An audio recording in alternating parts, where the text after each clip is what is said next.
અમદાવાદ જિલ્લાના ગ્રામ્ય વિસ્તાર હજુ પણ જળમગ્ન। ચલોડા, કાવીઠા, બગરખાના નીચાણવાળા વિસ્તારોમાં જળભરાવ। ચલોડા ગામના રસ્તાઓ સંપૂર્ણપણે જળમગ્ન, તો બદરખા કાવીઠા રોડ હજુ પણ પાણીમાં ગરકાવ છે। અમદાવાદ જિલ્લાના ગ્રામ્ય વિસ્તારો છે કે જે હજુ પણ જળમગ્ન જોવા મળી રહ્યા છે।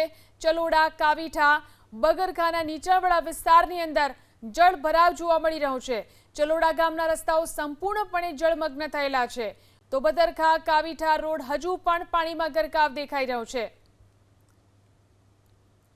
અમદાવાદ જિલ્લાના ગ્રામ્ય વિસ્તારો છે કે જે હજુ પણ જળમગ્ન જોવા મળી રહ્યા છે। ચલોડા, કાવીઠા, બગરખાના નીચાણવાળા વિસ્તારની અંદર જળભરાવ જોવા મળી રહ્યો છે। ચલોડા ગામના રસ્તાઓ સંપૂર્ણપણે જળમગ્ન થયેલા છે, તો બદરખા કાવીઠા રોડ હજુ પણ પાણીમાં ગરકાવ દેખાઈ રહ્યો છે।